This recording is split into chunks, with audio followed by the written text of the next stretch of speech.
જય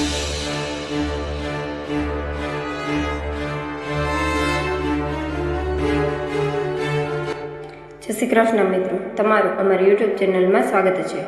સુખના દૂત હોય છે આ જીવ, ઘર પર આવવું મનાય છે શુભ સંકેત। તો મિત્રો, આ કથા પૂરેપૂરી સાંભળજો। વાસ્તુશાસ્ત્ર અને શકુનશાસ્ત્રમાં શુભ અને અશુભ સંકેતો સમજાવવામાં આવ્યા છે। ઘરમાં અનેક પ્રકારના જીવો આવે છે અને જાય છે, પરંતુ કેટલાક જીવો એવા પણ છે જે ગુડ લકના સંકેત આપે છે।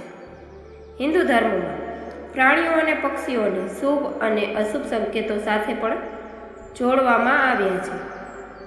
ઘરમાં અનેક પ્રકારના જીવો આવે છે અને જાય છે, તેમાંથી કેટલાક શુભ હોય છે તો કેટલાક અશુભ હોય છે। કેટલાક જીવો ઘર માટે ખૂબ જ ભાગ્યશાળી માનવામાં આવે છે। જો આ જીવો તમારા ઘરમાં આવે છે તો સમજો કે ખુશી આવવાની છે।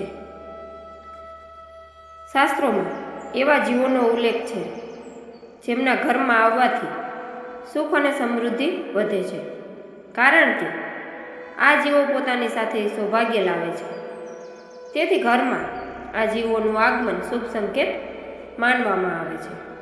ચાલો જાણીએ આ જીવો વિશે। પતંગિયું। શકુંતલા શાસ્ત્ર અનુસાર ઘરમાં અચાનક પતંગિયું આવવું એ શુભ સંકેત માનવામાં આવે છે। તેનાથી ઘરમાં સકારાત્મક ઉર્જાનો પ્રવાહ વધે છે।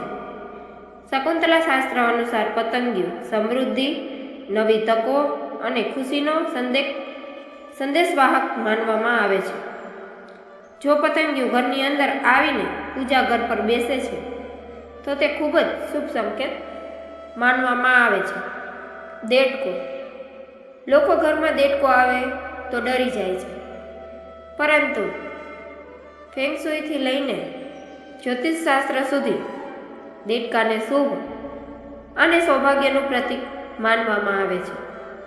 ઘરમાં દેડકાનું આગમન સંપત્તિમાં વધારો દર્શાવે છે। કાચબો।